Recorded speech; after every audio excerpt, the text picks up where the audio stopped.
I just wanted to give you guys a quick heads up that the baby beater that is representing Carmelo Anthony's family, he is planning on having a massive George Floyd protest in Texas tomorrow. And yes, folks, yes, I am well aware that George Floyd died 5 years ago. And no, folks, I am not mistaken. You did not mishear me. This baby beater is literally planning a 5-year anniversary riot for George Floyd. He has been promoting it for over a month. As you guys know, he has been trying desperately to stir up problems, to stir up drama in the Carmelo Anthony case. There was already one Carmelo Anthony protest that didn't go as planned because no one showed up. So now, because this guy couldn't get what he wanted out of Carmelo, which was a bunch of riots that would further boost his career in one way or the other, because he could not get what he wanted out of Carmelo, he is going back to the George Floyd well. He is going back to milk George Floyd once again 5 years later, hoping to cause problems, hoping to stir up drama and chaos in the streets once again. And if this doesn't scream desperation, I don't know what does. And if you weren't aware of how wild and crazy and extreme this guy was by now, hopefully this will show you. Because you gotta be mentally ill to be going out in the streets trying to start a George Floyd riot in the year of 2025. I'm not talking a George Floyd-like riot, no. They want to riot about George Floyd in 2025. And like I said, he's been promoting it all over social media for like a month now. So I'm not sure how many people are actually going to show up. All I know is that it's planned for tomorrow. And one thing I do know is that this baby beater has a long history of stirring up problems. Some of the protests and riots that he has started and organized in the past led to the deaths of multiple people, including police officers. So this isn't something that I would take lightly. It's easy to look at this and laugh because who in the hell would be protesting George Floyd 5 years later? Well, these people will, because they have nothing better to do. And if you have someone who has a history of violence, someone who almost killed a 2-year-old, someone who I would argue is responsible for the death of multiple police officers, you can't sit here and overlook this like something bad couldn't happen tomorrow. So I wanted to put out this video giving people a heads up. And I want to go ahead and read this social media post from the baby beater. But first, people often ask, how can they support the channel? The answer to that question is very simple. You could support the channel for free by liking the video, commenting below, becoming part of the conversation, sharing the video on social media, and helping me spread the word about all of this nonsense, and subscribe if you haven't already. But if you want to take your support one step further, if you appreciate someone putting their neck on the line to speak the truth, then you could always donate via Cash App or Super Thanks. It is always greatly, greatly appreciated. But with that being said, let's dive into this social media post promoting this crazy George Floyd protest in the year of our Lord 2025. We're just 3 days away. This Sunday, we rally, May 25th, 3 p.m., Harvard Park. Beat me there, don't meet me there. 5 years after the murder of George Floyd, we are still demanding what we never received: real justice.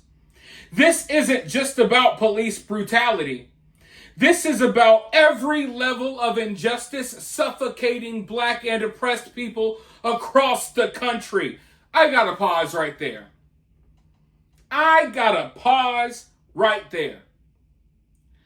How can anyone look at what's happening in this country and just to say, oh my God, black people are being suffocated? I mean, really. We all have the same internet. I don't know about you guys, but every time I get online, there's a dozen videos of different races of people being beaten in the streets by black people. Every time I get online, there's videos of stores just being looted, smashed, and grabbed. Every time I get online, there's stories about a young woman being unalived, or there's just everywhere you look. It's suffocating. The amount of stories that are out there, the amount of news that is out there involving black people committing violent crimes or, like I said, looting stores or what have you, that is what is suffocating. And yes, I'm aware it's not all black people. I never said it was. So let's make that clear moving forward. But there's a portion of that community that is out here going freaking bonkers, right? And everyone knows it, including black people. There are plenty of black people calling it out as well. So my question is, how can you look at what's going on around us and then jump to the conclusion, oh, black people are being suffocated, they're suffering from injustices? If anything, they are inflicting injustices upon other people. How could you look at everything and just, oh my God, we're the victims here? How could you look at a group of people who is victimizing other people at a higher rate than any other group of people in the world, and then come to the conclusion that you're the victim? All of these young black men having these negative run-ins with the police, it has to be because of racism. It can't be because young black men are committing crimes at a higher rate than any other group of people on earth.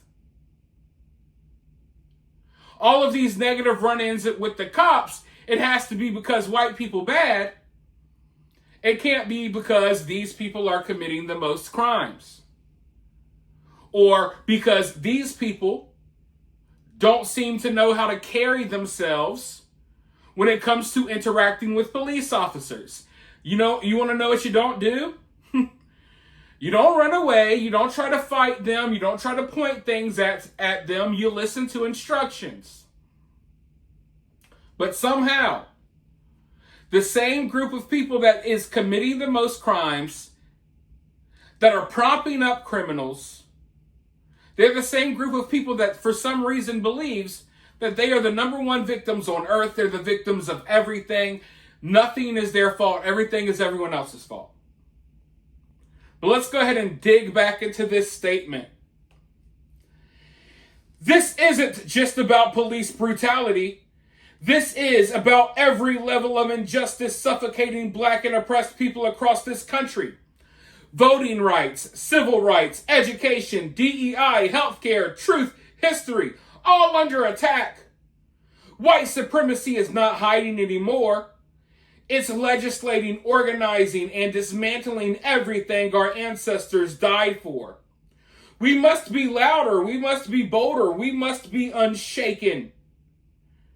Join us as we take the streets in unity and truth and in power. We rally for George, for Sandra, for Brianna, for Atiana, for Tyree. We rally for every name not known yet. We will not go back. So, as I pointed out early on in the Karmelo Anthony case, this Dominique baby beater He's desperate for attention. And it's easy to see. I could easily read him like a book from the get-go. But it was nice when he put out that video talking about how he loves the negative attention and he loves people talking about him because it boosts his ego. So when you see this protest planned for tomorrow, you know that this has nothing to do with George Floyd. This has nothing to do with the injustices committed against black people. This has everything to do with the baby beater's ego. That's what all of this is about. He doesn't care about George or Brianna or Atiana or Tyree. He doesn't care about those names. He only cares about using those names to boost his own clout, to make his name more widely known. That's what he cares about. And if he whips people up into a frenzy, and if people get killed in the process, like they have at past protests that he's responsible for, he doesn't care anything about that. If anything, he's happy when crazy stuff like that happens because it gets him more attention. Here we have a man claiming that he's sacrificing himself for the good of the black community, when in reality he is ready and willing to sacrifice the black community for the good of himself. He is ready and willing for all of these black people who may be misled into following up with him. He's ready and willing for them to go to jail, for them to lose their life, whatever, as long as his name gets mentioned in the newspapers, as long as his name gets mentioned on the news or in YouTube videos like the one you're watching right now, which is why I usually just refer to him as the baby beater instead of his real name. So right here we have a man ready to sacrifice his own community, cares nothing about them, while trying to convince them that he cares. Yet here he is, desperate enough to sacrifice people from his own community, to have a 5-year late protest about George Floyd, just so he can feel better about himself, so he can boost his ego and make himself feel important. And if he's willing to do this 5 years later with George Floyd, there's no telling what he's willing to do with Karmelo Anthony. He's already been trying. It hasn't worked out just yet, but all it takes is for something to ignite the flame, for something to ignite the fire. Maybe it will be Karmelo Anthony being found guilty. Maybe it will be something else leading up to the trial. Maybe it will be the video being released. I don't know yet. But I can guarantee you that he is sitting and he's waiting, patiently waiting. And this George Floyd protest is just a perfect example. It's perfect evidence of where his mind is really at right now, okay? His mind is about doing whatever he can to stir up racial problems that, like I said, will bring him more attention. And if Karmelo Anthony doesn't do the trick, he'll go back to his old book of tricks and he'll bring up George Floyd because that worked last time. Maybe it will work again. But for now, I want to see you guys working down below in the comment section, letting me know what you think about all of this. And while you're down there, be sure to hit that thumbs up, share the video, subscribe if you haven't already, put on your notifications, and I'll talk to you all very soon in the next one.